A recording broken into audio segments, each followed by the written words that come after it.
Alrighty, everybody. Hi, welcome back to the live stream cello lesson. My name is Paul, if you're new here. And today we are going to be continuing on with the Bach Cello Suite number 3. Today we're going to be looking at the Bourée, which is the fifth movement, right? The fifth dance of the suite.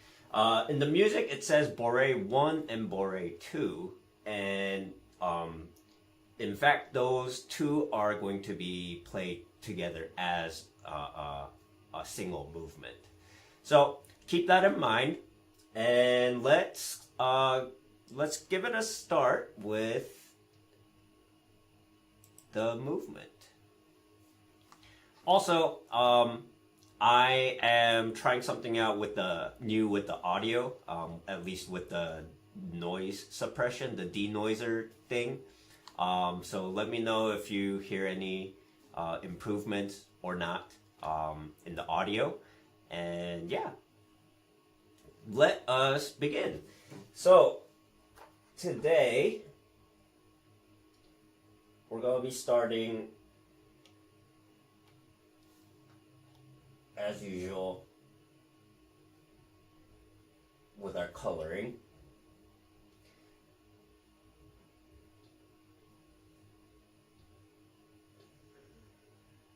And let's just take a look until there. Alright, so we are still in C major, right? So let's just take a look at the notes. Not the bowings yet. I'll give you the bowings. It's going to be slightly different. So we start on E on the D string.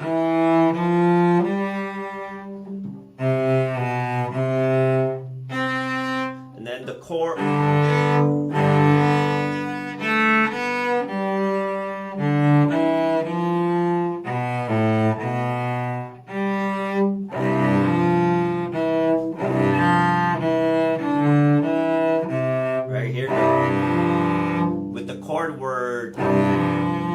Instead of playing the C major, we're playing the F, which is giving that suspended sound, right? The suspended. And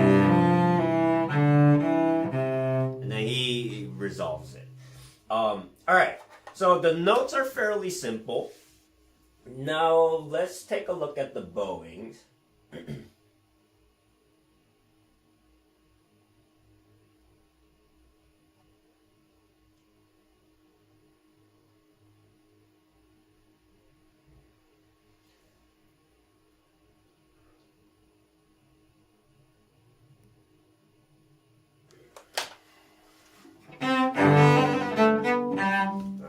So that will be double up here,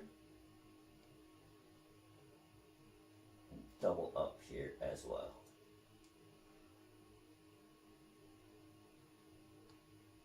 And here we are going to be slurring the two first notes. So now with the bowing, it will be a little bit more dancey. It'll give a bit more character, right? So, well, I personally like to do double up bow. You may have a different bowings from your teacher or other fingerings or other bowings that feel more comfortable to you, and that's completely okay. As I said, always, this is the bowing that I do, and these are simply suggestions from me.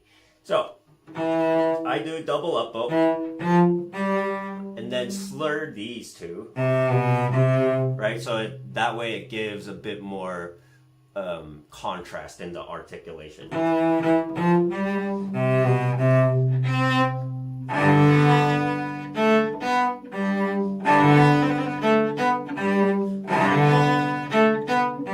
Same here, double up bow, but giving it a separation, right? So another idea why I'm doing the double up bow is basically I'm keeping the bow strokes in changing the direction in quarter note, right?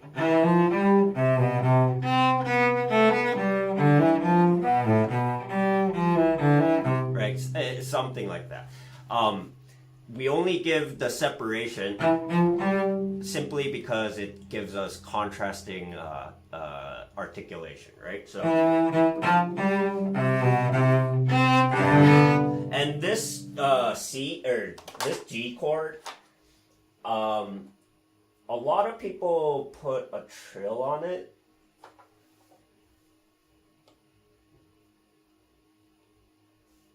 So, like that.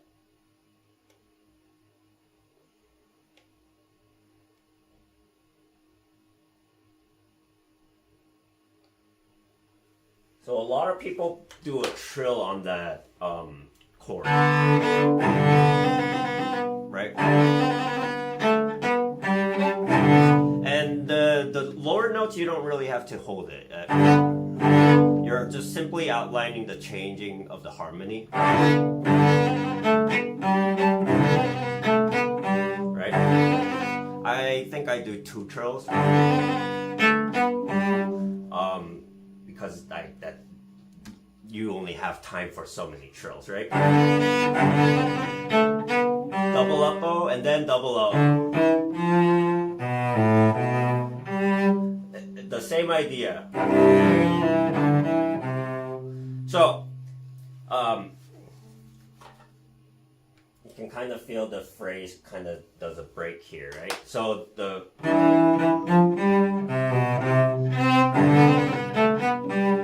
that's first section.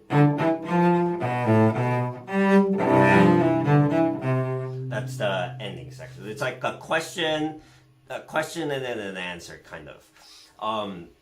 I always like to think of musical phrasing as a dialogue almost. Yeah, it makes it a bit more interesting if you think of it, or a conversation, or a monologue, or an essay, a book, right? There are certain structures of sentences that you can utilize, right? A variety of things. So that's what I like to think about.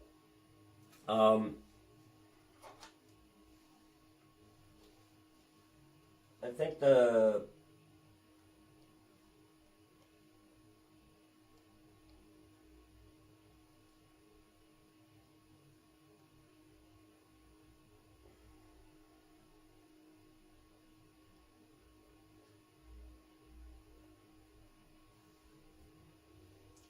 all right. Moving on.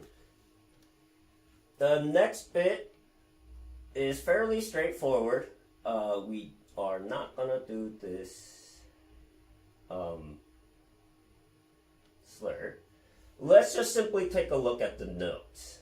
So we start on the pick up to measure 5, right? So pick up to measure 5, we have, well, we're gonna stay in first position on everything. Let's just do it separately. So open A, B, C, G, F sharp, B, D,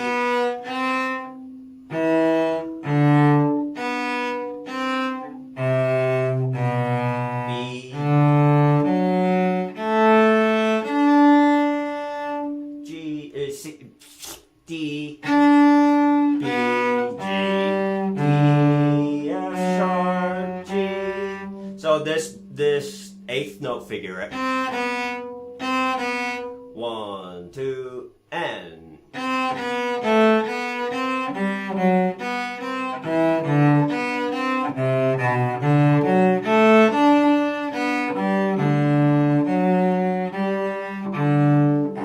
So, if you simply think about the notes only, it might seem very complicated, right? But the thing about one of the reasons why bowings and articulations or fingering pattern help, one thing that it helps to do is outline the phrasing, right? So in this case, for example, here we are slurring. We're gonna slur the B D or B C figure, right? And then here we're gonna slur these two in order to land down bow on the top D.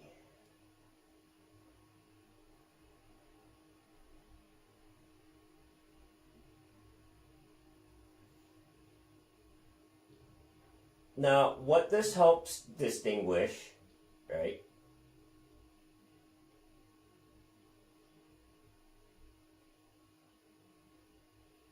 I think you'll notice a pattern. I'm just gonna start directly at measure 5. So, with the bowing, it goes like.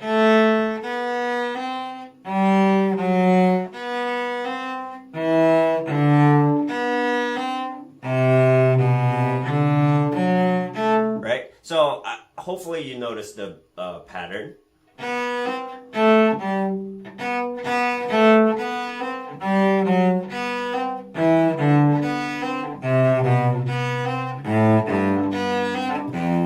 Right? So the pattern is we're always adding that B, C in between all the notes, right? So here, interestingly enough, the notes that are moving, or that's essentially a melody, is these highlighted notes, right? These guys. And if you just isolate the highlighted notes,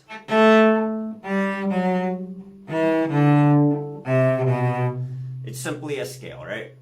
If you add the pickup to it, dun dun da da dun dun. Right?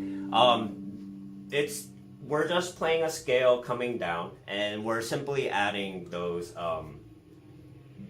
BD slurs. So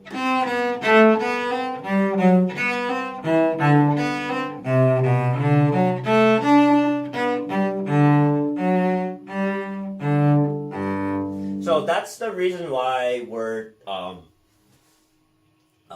why I'm doing that bowing. It outlines the harmony, it outlines the different voicing very clearly. Bach Suite for me is all about contrast. It's being able to take something that seems simple and then dissecting it in a way that makes it a bit more complicated. But it also goes to show that there's a lot of implied harmony in Bach's music. I really enjoy teaching Bach, especially in conjunction with like jazz studies, right? Improvising and things like that. Mainly because he understood so well in harmonic changes and how to connect melodic lines in between those changes, right? And that's essentially what jazz improvising is. So I really enjoy teaching Bach and analyzing in this way. Hey, Falconite, thank you. Thanks for the shout out. I'm trying to do it as consistently as possible when I have time. I've been making more time to do this. And yeah, thanks for tuning in. Appreciate it. All right, so I think the yellow phrase is pretty straightforward, right? Let me just play through it. And here, just focus on the bowing articulation. So, and think of it in 4/4 right now, even though it's in cut time, even though it's in 2/2, think of it in 4/4 at the moment, right? 1, 2, and.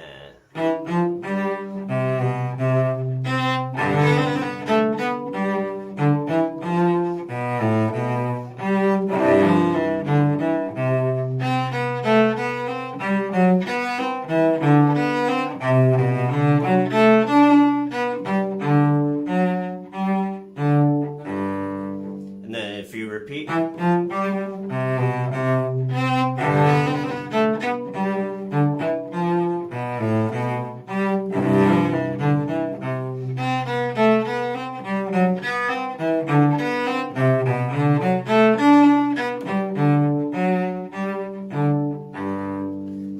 So that is going to be our first half of the Bourée, first Bourée. Now, let's move on. So, I think once you get the articulation down, rest of the movement becomes pretty straightforward. Because it's all about just phrasing. Here, let's take a look until here. And I'm just gonna mark the end of the blue phrase, light blue phrase, just for your sake. All right. If we take a look, let's just take a look at the fingerings and the note. So here we'll be starting in first position, right? So it'll be like, so 1, 2, 4. Let's ignore the bowings for now. B, G, F, E, right? So that's pretty straightforward fingering. And then the next part here, extension 4. So here E, B, or E, G, and I, instead of shifting down, I simply I just move the first finger up because since it is slurred, right? So I try and let go of, I try and hold the G with the fourth finger as long as possible. And I try and do the, land on the C while the fourth finger is kind of almost there, right? And then extension, right? I don't know if you can see that. So I'm not shifting. I'm not shifting like that. I'm kind of squishing my fingers together. In order to make a smooth transition between the D string and the A string, right? Because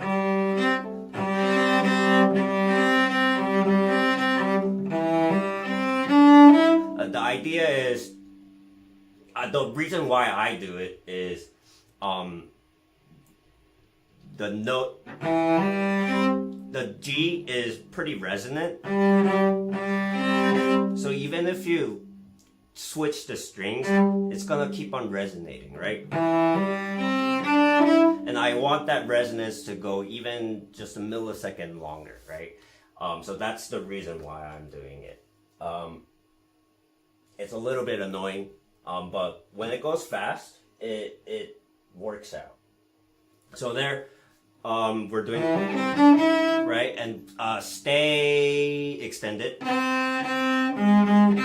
C natural, and then that G sharp, we're going to play with the third finger. It's an extension down here, right?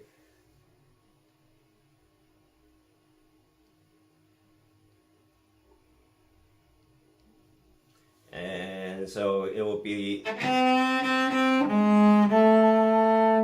extension, and there, right there, we have the F and A, right? Right? That's all. That's right there in our second position, extension. And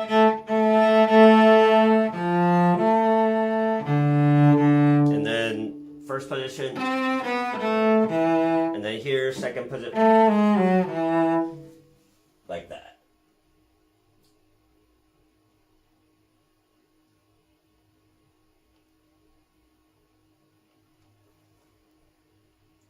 This one is a bit tricky. I'll say that. So we start. So this will be G dominant, right?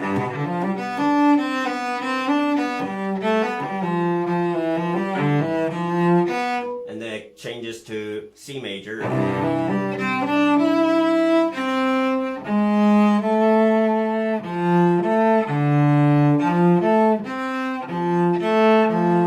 Goes to D minor.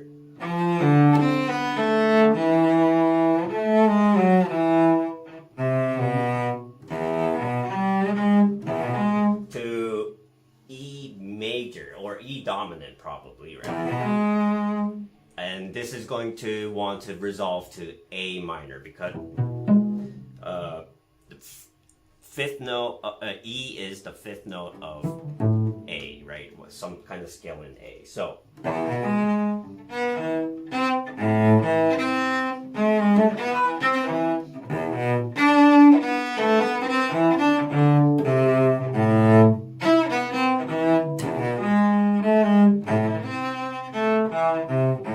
So the second half is basically just gonna be A minor. We're in the A minor sound, right? So let's just take a look at the first half once again.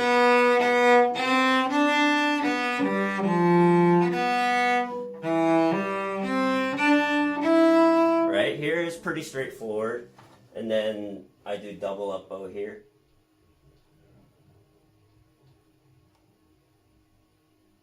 Double up bow, double up bow as well. So double up bow, and then like that.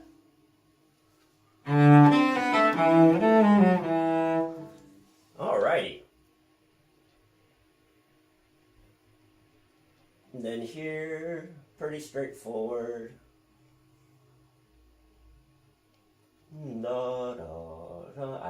This part is a bit difficult.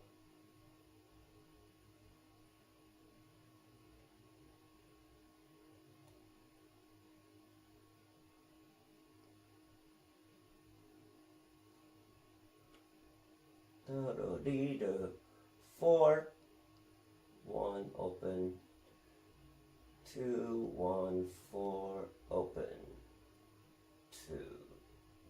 All right, let's just go until there. So let's just get the notes, right? So we do starting from here, right?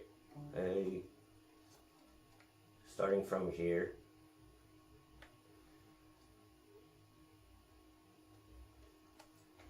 Pick up to measure 13.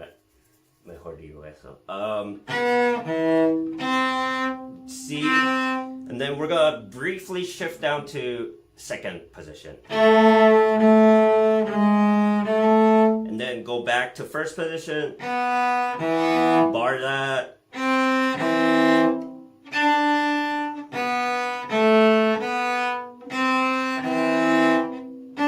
Open, and then shift to second position. And then your E will be right there. And then shift down.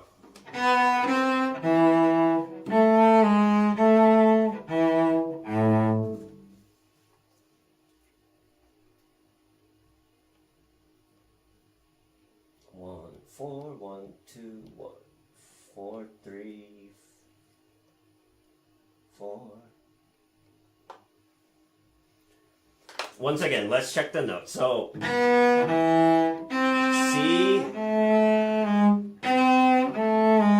So we have to practice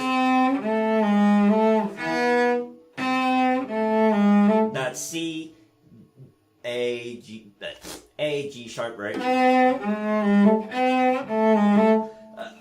That is annoying for me even.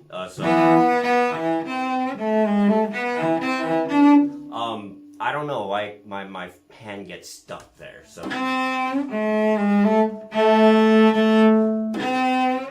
So just remember, try and relax. And remember to tune the fourth finger with the open A string.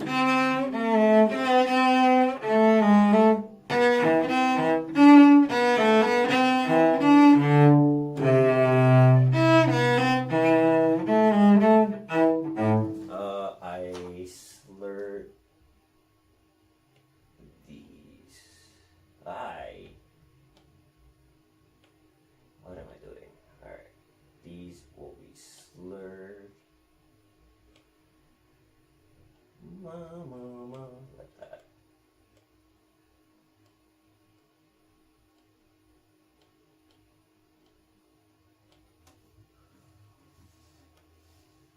Uh-oh.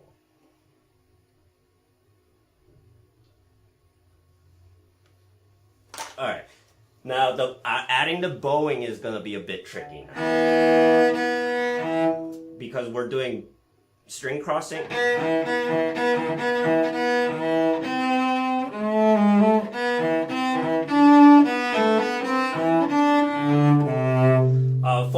Focus on what I'm doing with my wrist and my fingers here. So I'm going to try and go slowly. Focus on my bow hand.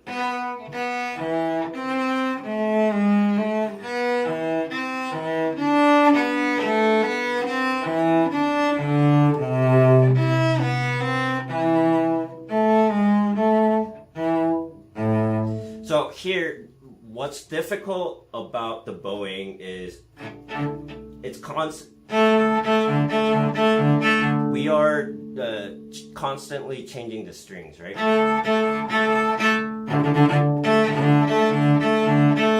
And you need to be able to do that without flapping your arms. Try and do most of the cross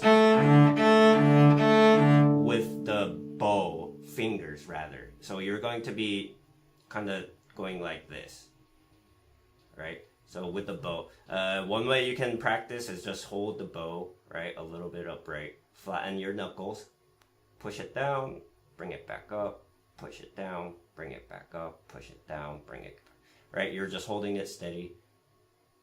Basically, you're practicing the range of motion that you can get. So if you add the wrist to it, right, you can also go down even further. So basically, this motion is what we're trying to try and do. So if you set your bow on the A string and try and push down on the bow to cross over into the D string, right? Same thing. When try and do that on the down bow, right? And then up bow, same idea, except now we're going to be lifting, so the opposite direction, right? We're going to be lifting the bow with our knuckle.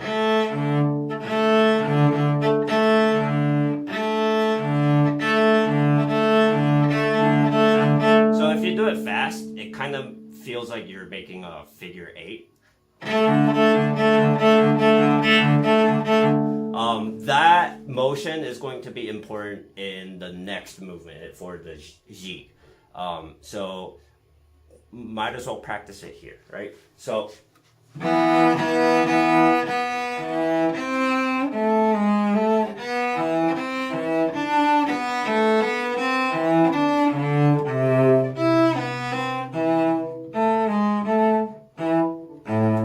that second light blue phrase is all gonna be, or not all, but mostly going to be working in the bow hand, right? So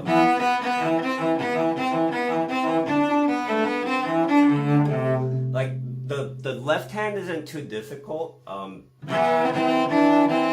especially if you've done your double stop training, right? But getting the bow smooth and not freaking out here is going to be the challenge. So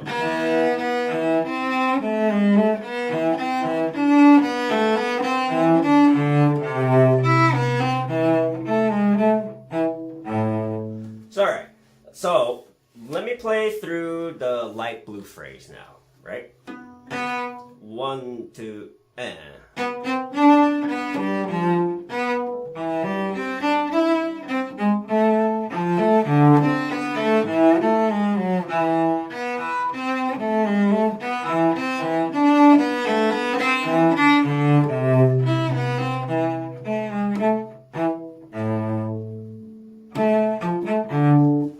So that's gonna be our light blue phrase.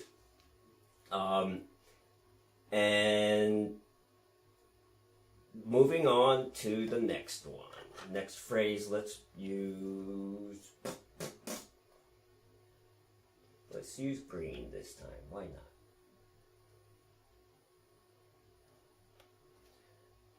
So we end on an A minor, right?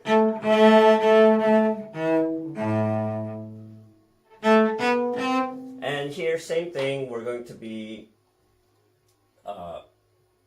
doing the same bowing pattern, double up bow, right? 1, 0, 1, 2, 3, 1, 3. Open, open, 2, open, 1. So like this.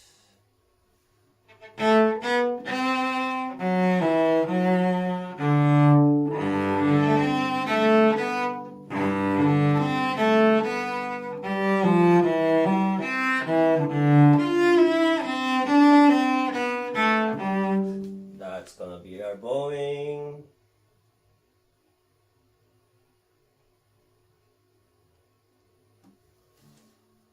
What was it? Sorry.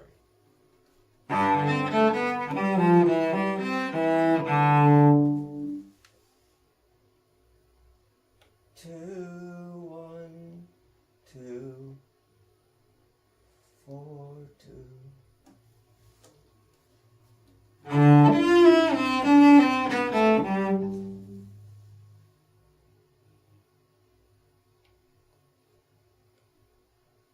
No, no, no, no, no, no, no, no, no. So 2, and then separate.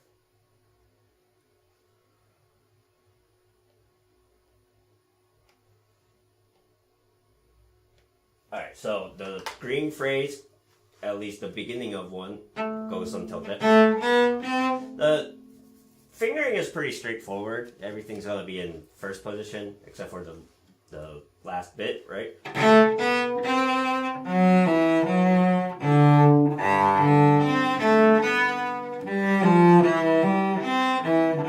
Here, you go down to fourth position briefly, and then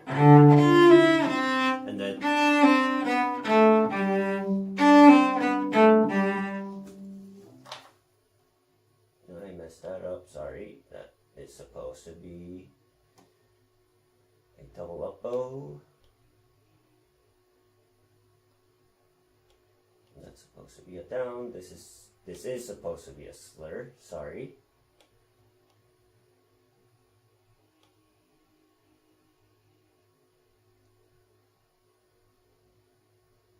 Like that. Alright. So, pretty straightforward fingering and bowing.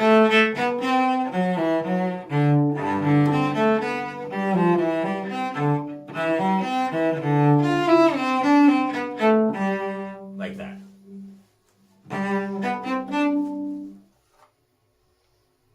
Keep on changing the bowing here, sorry. This is supposed to be double up bow.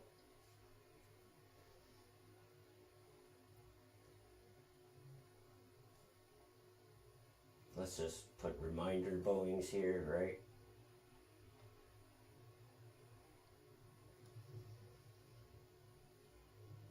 All right. So the first half of the green phrase I think is pretty straightforward. I don't think I need to explain much. Now let's continue on to the next bit, which will be measure 21. So This is definitely not.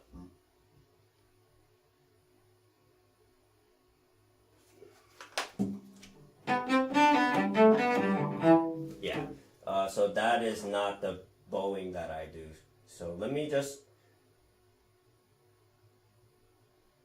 let's first take a look at the notes without the bowing. Let me erase it so it's not confusing for you and for me. Right, I'm just deleting.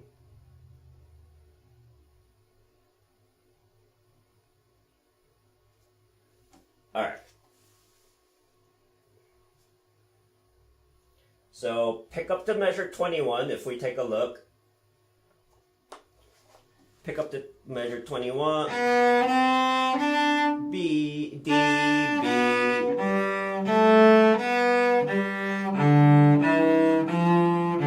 Here we shift down to first finger. 1, 2, 4. So everything is pretty much in first position.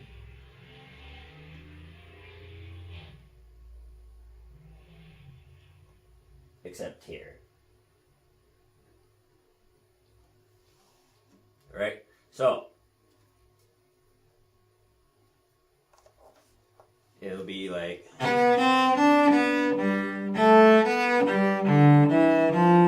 shift to second position, and then back to first position after that. Right?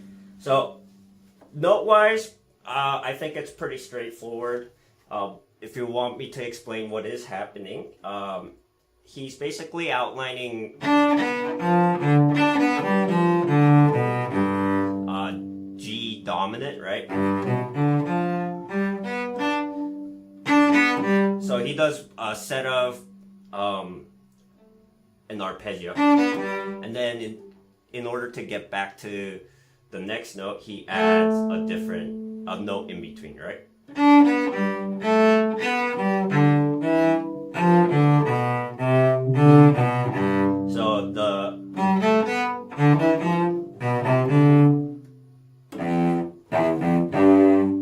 So that'll be the pattern, right?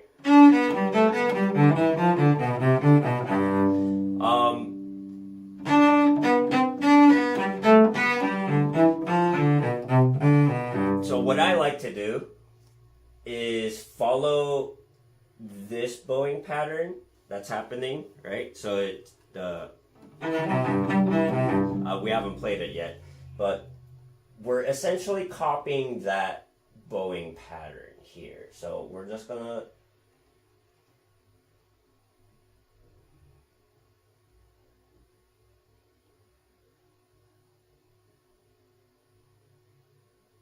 like that.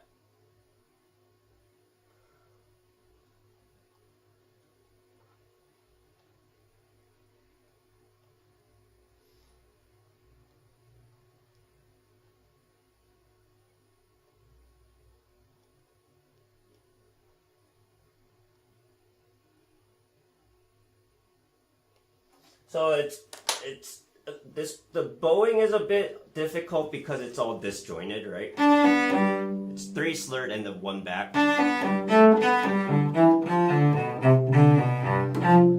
So remember to, instead of staying on the string for that 4th note, remember to hop back.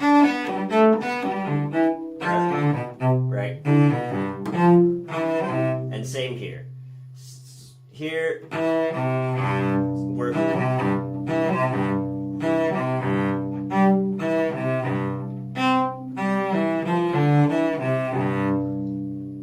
so that's gonna be the pattern here, right? Pretty straightforward. 1, 4, open.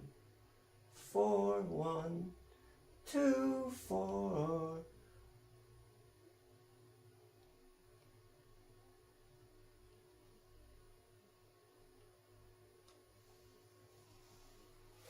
All right, so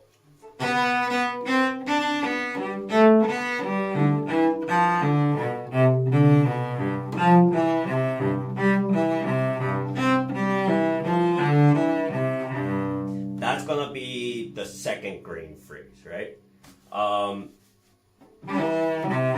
You know what? Let's just, yeah, we'll keep it in the green phrase. And then the ending, this last line is essentially it's gonna be the same as the, right? Except we're doing it on the strings low.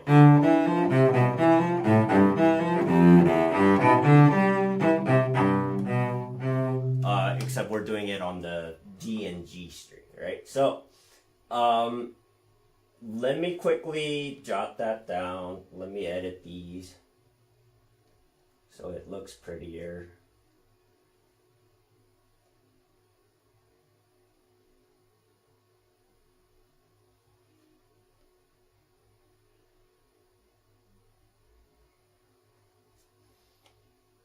Alright, so we're slurring these, the middle twos, right?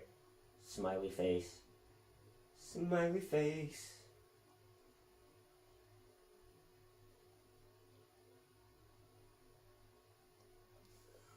Open, down, up, 4, 3.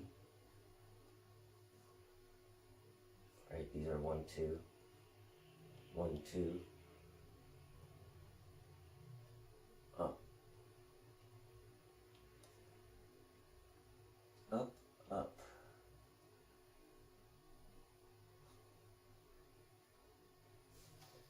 All right, so pick up into 25.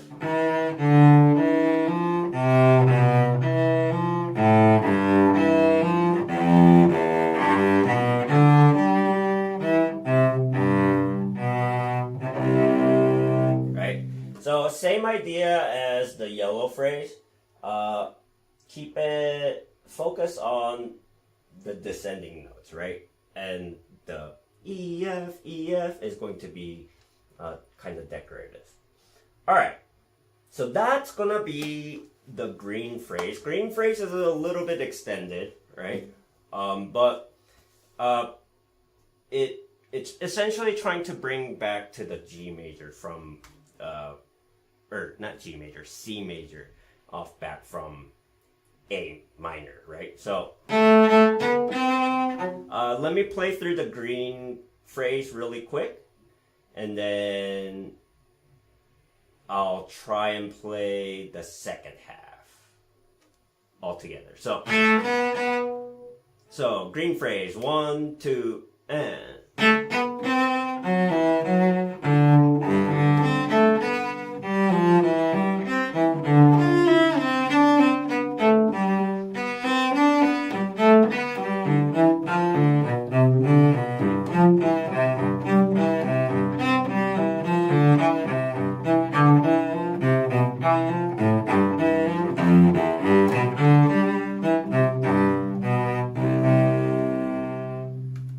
Sorry. I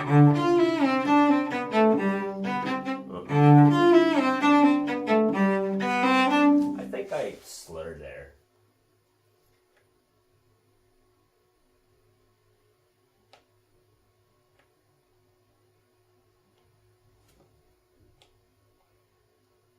Honestly, I don't know anymore.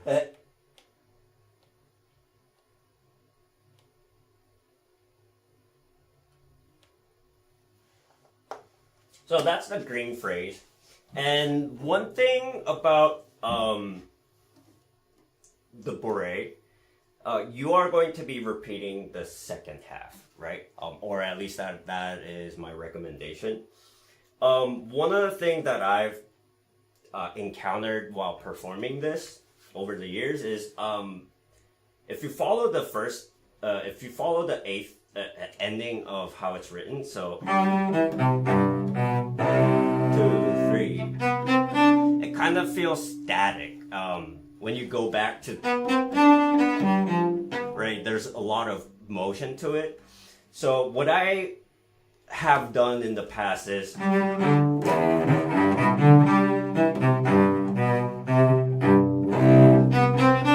of do a ending. I make up an ending that, you know, I'm just following the pattern of the first ending, right? Just the tonic, dominant, and tonic, right? So when I do that, it kind of gives a motion. You feel that it's an ending, right? But it still gives a motion, forward motion, where repeating the second second half doesn't feel like you're stumbling, right? So here, this is what I mean. I'm just gonna play from the last green phrase.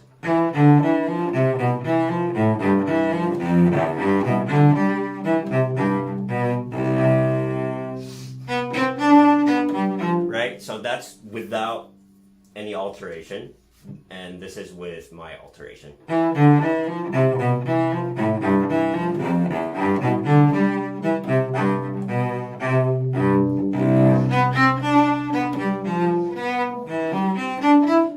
So that's an idea that you can implement. That's really up to you. One thing I also try is right, or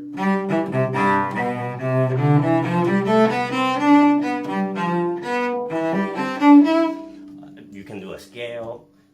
There are different ways I think you can transition back into the transition, back into the beginning of the repeat.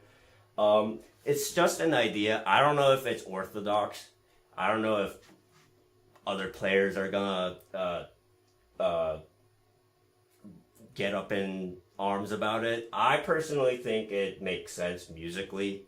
Also, I think a lot of people forget that Baroque music, a lot of the times it was improvisation based also, right? So I don't think Bach would have minded me doing that. It's a little alteration. It's not that big of a change, right?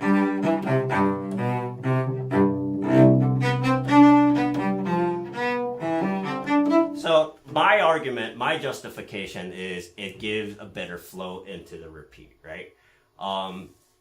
As I said before, any musical decision that you make, that's gonna contribute to your own personal musicality, right? The only thing that I ask is that you do it intentionally and with some kind of justification, some kind of reasoning. Like how I gave a reasoning of, it gives a better forward motion, right? So that's something to take into consideration. And let me just play through the first Bourée altogether, with the repeats and everything. And then we'll move on to the next Bourée after. Alright, so let me play from the top with the repeats and everything. Okay. 1 and...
Alright, so that's gonna be Bourée number 1.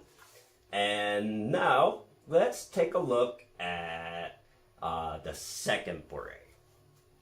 The second Bourée is going to be quite interesting because, so usually in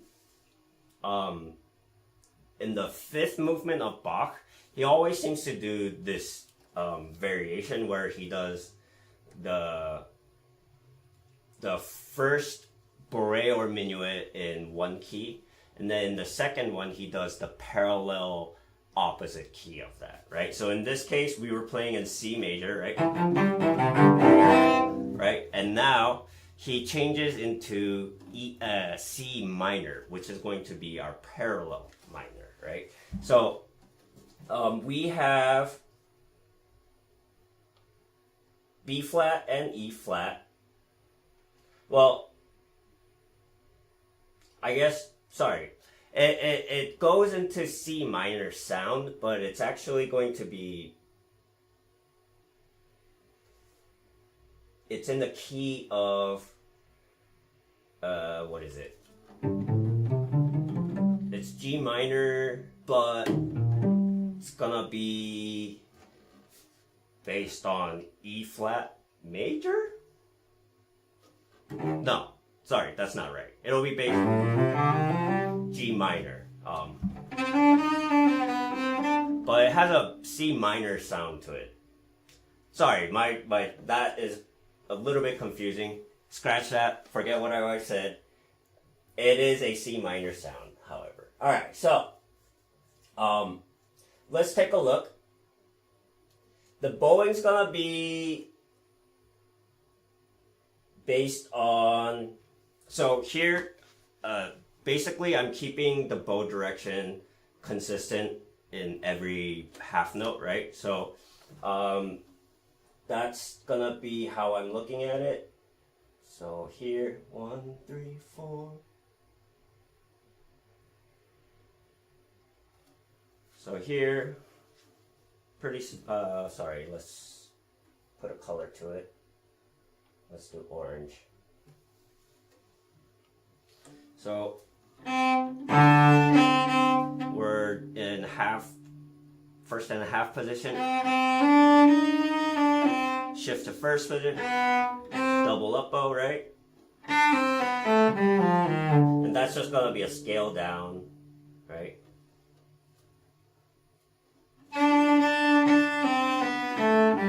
Extension. And then here, extension 1.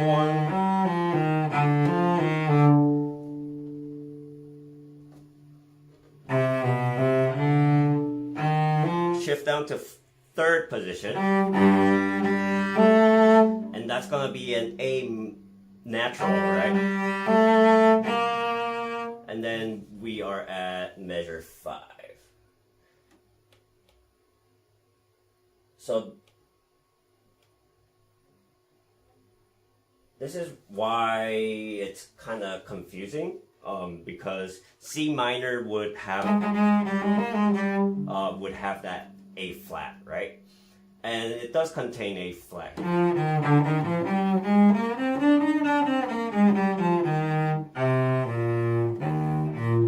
But it changes, so yeah. So it goes from C minor and then it ends on E flat major. It's using a natural, which is part of a melodic minor sound there. He's doing a lot of modulations, so just keep that in mind.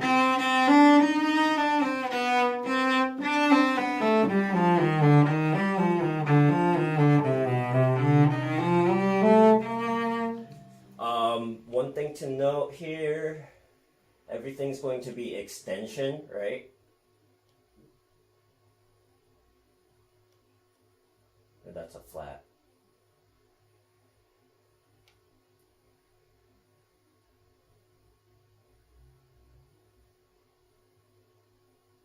Same thing here, it's 4 slurred here.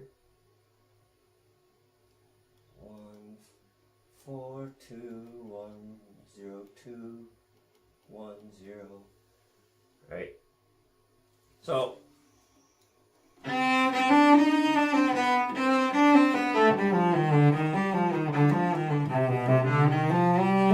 measure 5.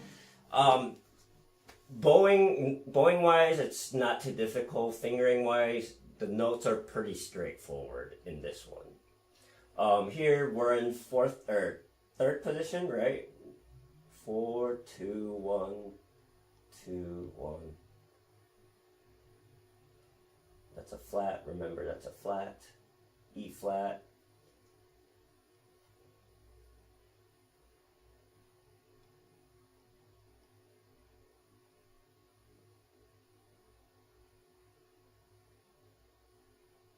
Here we are shift down, and then we are going to be shifting to fifth position, is it?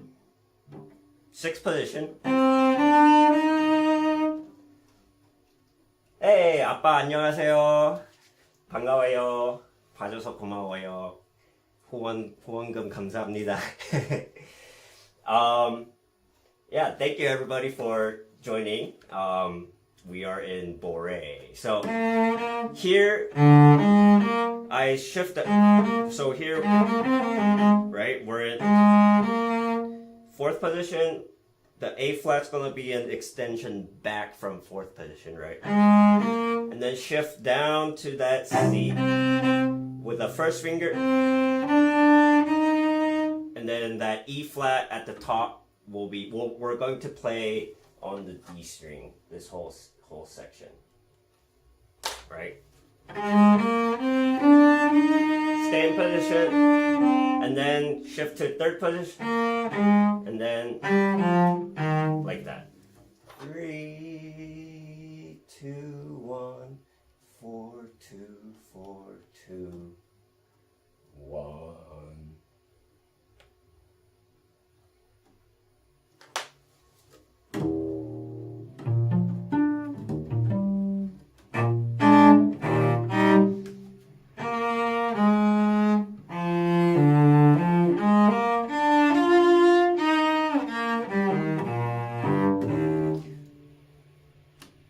Alright, so measure 5. Down, and then go up, up, sixth position here, then third position, fourth finger, first position, and then like that. So that's gonna be the fingering that I do for the first repeat, excuse me.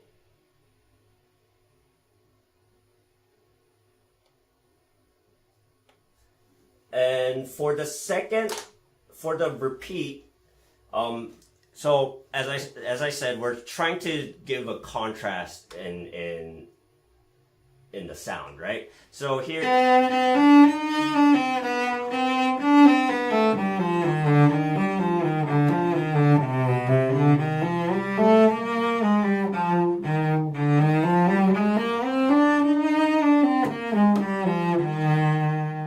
so instead of going back to the A string here, what I like to do is I go up right here and play everything from the D string, right? A little bit more mellow color, right?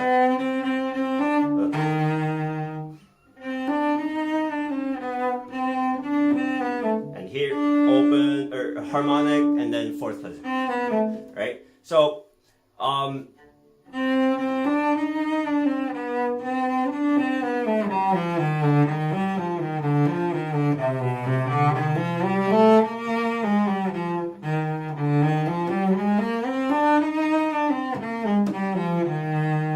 so that's gonna be the second half of that I do, the fingering. Simply, just starting on the D string instead of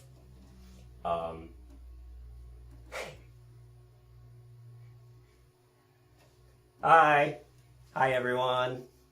So as I said, first time try and play on the start on the A string, and then second time we'll start on the D string, right?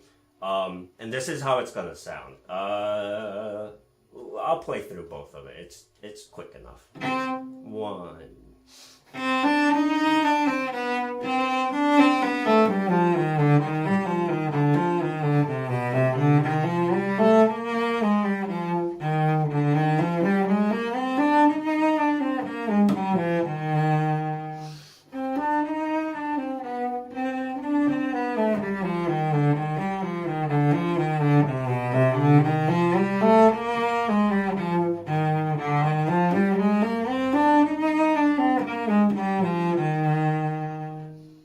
So that's gonna be the contrasting sound that I like to put in. It's very subtle, but people will hear it.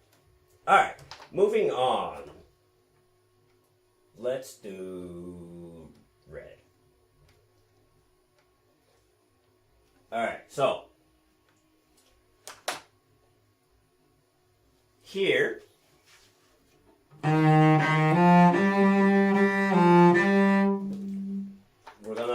Shift down to first position here, or not first position, fourth position, right? We're in first position down here, and then shift down to fourth. So it'll be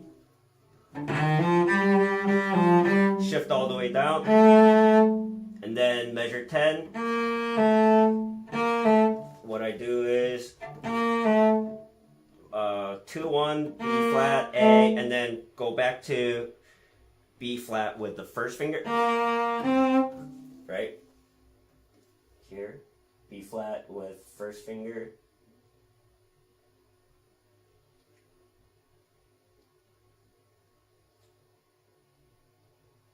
That way I can play the that B flat, C, D, B flat, like that.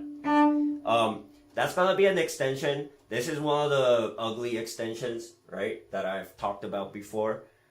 Try to raise your elbow so you're not hitting the shoulder here. Don't have your elbow come down like this. You're not gonna be able to reach it. Your hands are just gonna cramp up. Try to raise your elbow a little bit. If you need to float your thumb, don't keep it behind. Or if you want to have some form of contact, put it to the side of the neck, right? That's gonna help reduce tension in the arm. Try to keep your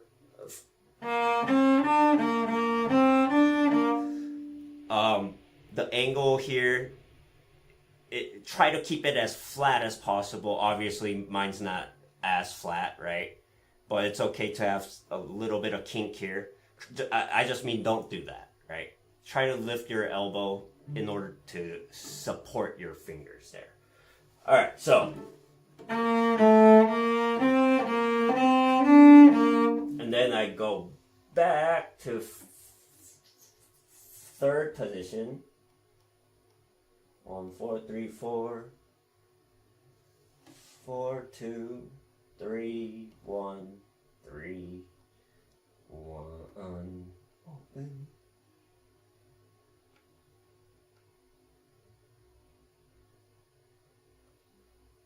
Pause. Alright, so that's gonna be our first bit of the red phrase.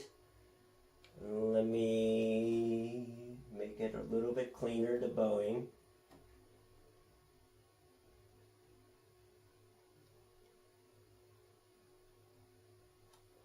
Alright.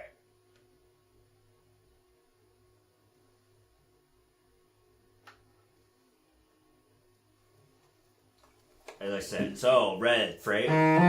Start in first position. Here, and then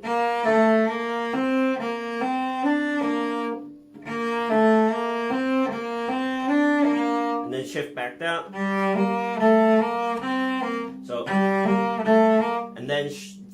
position, right? Just shift down. Third position, first position.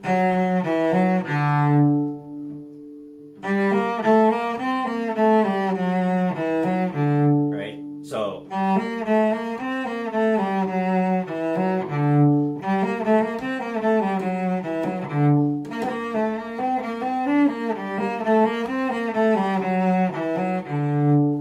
that's gonna be our question, right? It feels like a question if I stop there.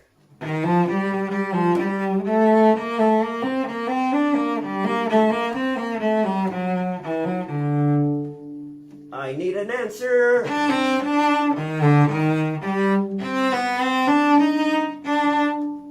So that's gonna be our answer, right? So we're in first position.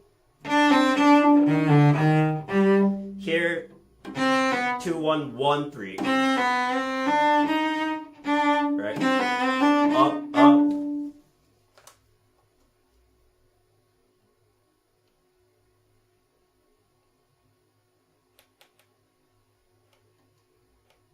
Up, up.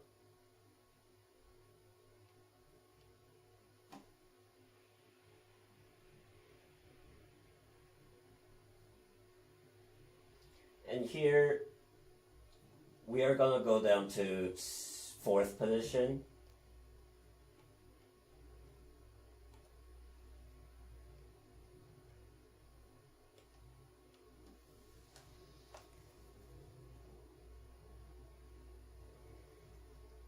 Oh, sorry.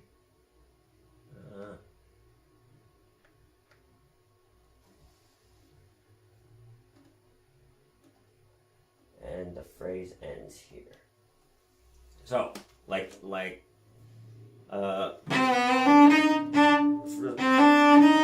here, shift down to fourth position. 3, second position. So same thing, right?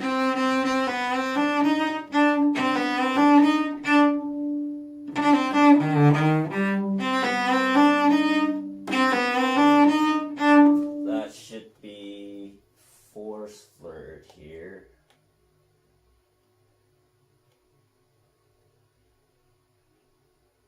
Not 3. Like so. So, and then shift. So red phrase is like that. So if I play through it once, it'll be like this. 1 and.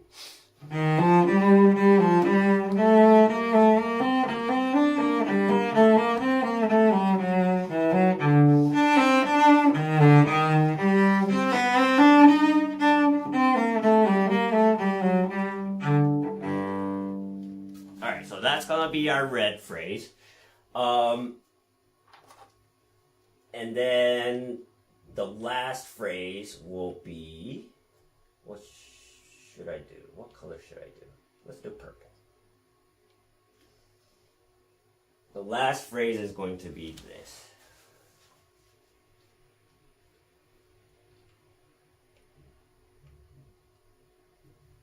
And we are going to be in third position.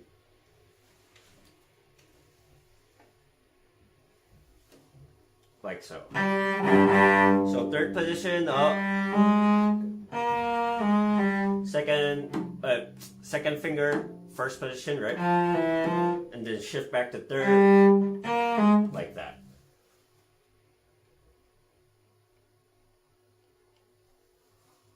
So it'll be. And then 4, 2, 4, 2. Like that. It's kind of weird.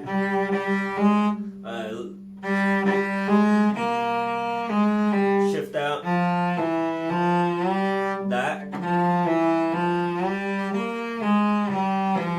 That bit is going to be a bit strange. Right?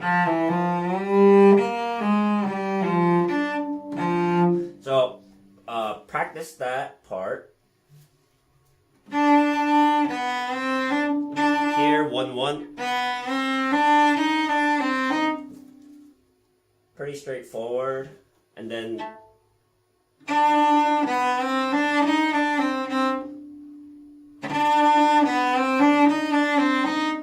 shift down to first position. And then it'll be pretty straightforward fingerings here.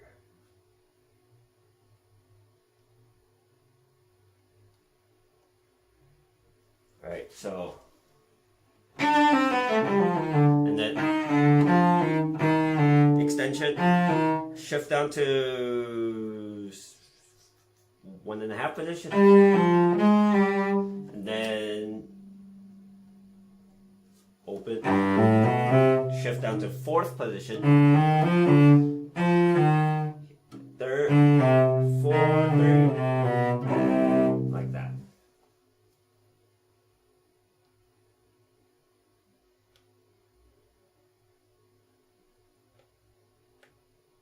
So the purple phrase is, I would say it's very straightforward.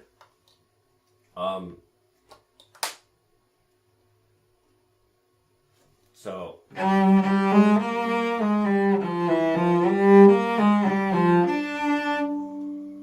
then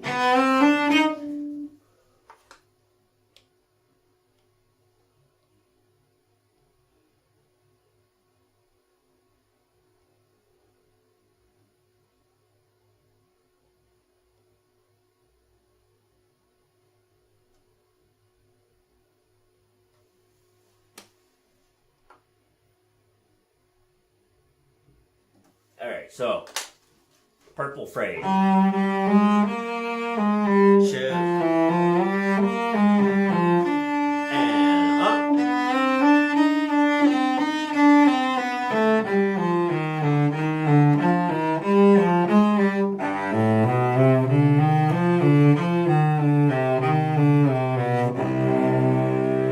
Same idea here with the what I talked about in terms of going back to the repeat, right? So, because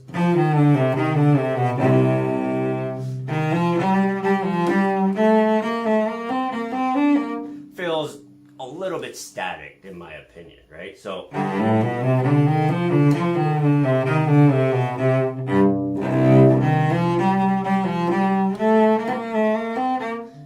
so once again, explore the idea of transitioning in between the repeats. And I think you'll have a more fun time playing Bach, right? All right. So that's gonna be the second half. Let me just quickly play through it. And we'll play through the Bourée, second Bourée altogether, right? All right. So starting from the second half,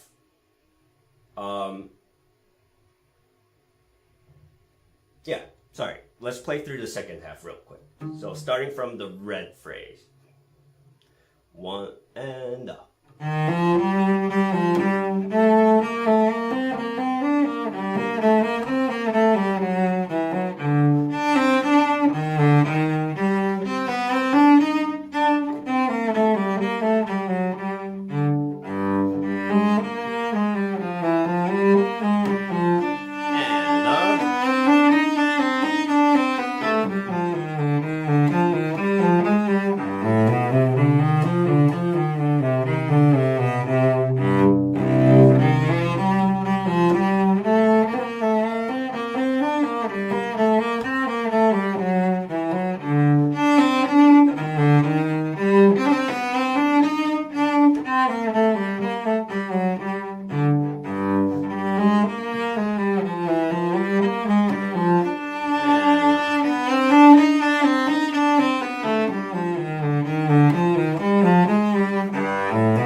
bourrées will go, right? I should probably play through the second bourrée all the way through. So how it's gonna go, how the bourrées are gonna go is you're first gonna play through bourrée number 1, right? Right. First, you're gonna play through bourrée number 1 with the repeats and everything, right? And then immediately after, you're gonna play through bourrée number 2, right? And then here you can see bourrée 1 da capo, which means after playing bourrée number 2, we're gonna go back to bourrée number 1 and play through it all the way. And that's gonna be the end of the bourrée. So basically bourrée, the form of bourrée is going to be bourrée 1, bourrée 2, then back to bourrée 1. Right? Let me write that with number.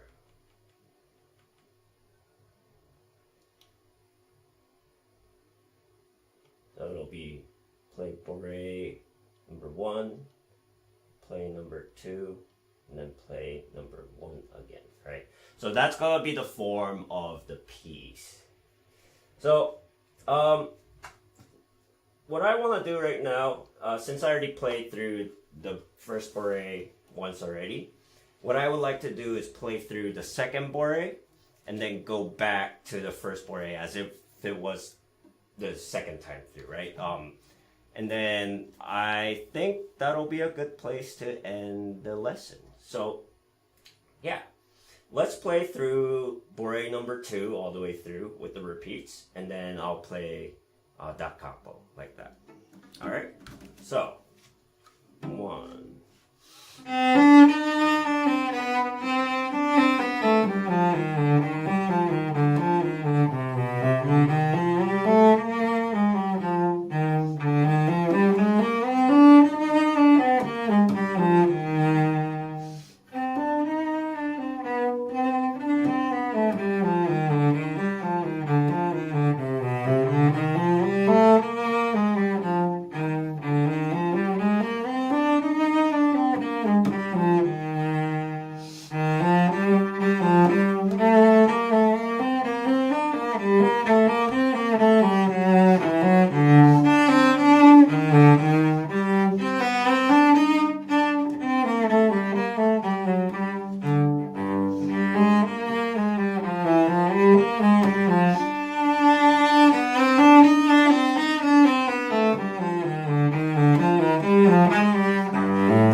All right.